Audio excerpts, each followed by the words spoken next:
વિષ્ણુને મારા જય શ્રી ગોપાલ। આજે નાની વાતમાં આપણે નિજજનના ચરણોમાં નમન કરવાનું ફળ વિશે વાંચીએ। પુષ્ટિ સંહિતા ભાગ 1માં જ છે, નાનો એવો વિષય છે પણ બહુ જ મોટું આપણને કહે છે કે આમાં ફળ કેટલું બધું છે, એ બહુ મોટું છે। તો એમાં પાંચા બાબા, કશરદાસ, વિનોદરાય આ ત્રણ વચ્ચેનો સંવાદ છે, જે આપણે કહે છે ને કે ઠાકોરજી પંચ ભગવદીઓ અને કે તમે ભગવદીઓના શરણમાં રહ્યો, મારું તન મન ભક્ત પાસે સદા, તારું ચિત્ત ત્યાં નિત્ય રાખે। એ માટે કેમ આપણે ઠાકોરજી આપણને કહે છે ને કેમ આપણે એમને ચરણોમાં નમન કરવાનું એ વિશે છે કે નિજજન ચરણે હું નમું પ્રણામ કરું શતવાર। કવિ નિજજનના ચરણ કમળનો આશ્રય ગ્રહણ કરવાનું કરે છે। પ્રથમ પ્રભુજીને વિનંતી કરીને નિજજન એવા ભગવદીના ચરણનો આશ્રય ગ્રહણ કરતા કહે છે કે નિજજનના ચરણમાં હું નમું શતવાર એટલે કે 100 વાર પ્રણામ કરું। મારી ઈચ્છાને પૂરણ કરવાવાળા આપ જ છો। કોણ? ભગવદીઓ। મારી ઈચ્છા શ્રી ગોપાલલાલના ગુણ ગાવાની છે, તો તમો જ પૂરણ કરી શકો તેમ છો। કશરદાસ કવિ જીવનદાસ કેટલી દીનતા પોતાની વાણીમાં દેખાડે છે। નિજજન ભગવદીઓને નમન કરવાનું ને પ્રણામ કરવાનું તો જેના સદભાગ્ય હોય તેને જ સાંપડે, બાકી તો દેખીને દૂર રહે, કારણ કે તે તો અલૌકિક વસ્તુ છે, લૌકિક ભાવવાળાની નજર ન ચડે।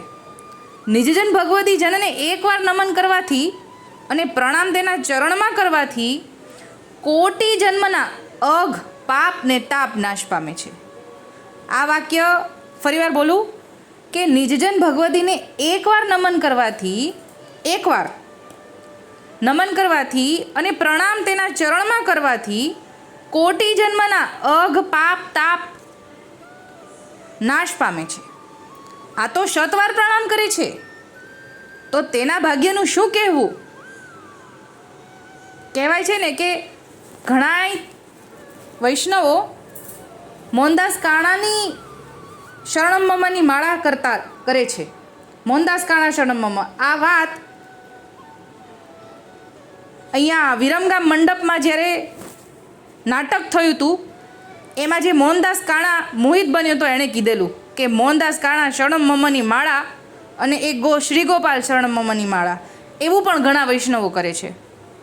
એટલે આ એ જ થયું કે એમના ચરણમાં કોટી કોટી દંડવત પ્રણામ। પંચાક્ષર મંત્ર સિદ્ધ થયેલો એટલે મોહનદાસ કાણાની કાનીથી પંચાક્ષર મંત્ર એમને સિદ્ધ થયો છે, એટલે મોહનદાસ કાણાને માળા કરે છે। કશરદાસ જીવનમાં જેનું સદભાગ્ય હોય તે જ ભગવદીના ચરણમાં નમીને પ્રણામ કરી શકે અને ભાવ અને ભરથી કરી શકે, તો સકલ જન્મના પાપ અને તાપ નાશ થાય। પ્રભુ પણ તેવા ભગવદીની ચરણ રજમાં લોટવાનું પોતાને કહે છે, એટલે કે ઠાકોરજી પોતે એવા ભગવદીની ચરણમાં લોટવાનું કહે છે। વાક્ય છે, હે ઉદ્ધવ, તેવા ભગવદીની ચરણ રજમાં હું લોટવા ખાતર તેની પાછળ પાછળ જાઉં છું અને તેની રજમાં લોટીને ત્રિલોકને પાવન કરું છું। આમ ભગવાન પણ ભગવદીના ચરણની રજનું અધિક મહાત્મ્ય દર્શાવે, એટલે ઠાકોરજી વધારે અધિક બતાવે છે ભગવદીઓને। તો જીવનદાસ તે વાત કેમ ભૂલે?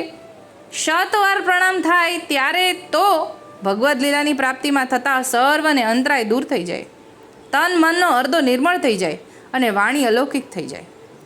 આટલું બધું આપણને કહે છે। નાની વાતમાં આપણે આજે આટલું જ લઈએ, હજી એક ફકરો છે પણ મૂળ વસ્તુ આવી ગઈ એટલે નાની વાતમાં પછી સમાવેશ ન થાય, એટલા માટે આજે આટલું જ નાની વાતમાં, પણ આપણને વાતનું સારાંશ મળી ગયો કે ભગવદીના ચરણમાં નમન કરવાનું કેટલું બધું ફળ છે, જે ઠાકોરજી પોતે સમજાવે છે અને ઠાકોરજી પોતે કરીને સમજાવે છે।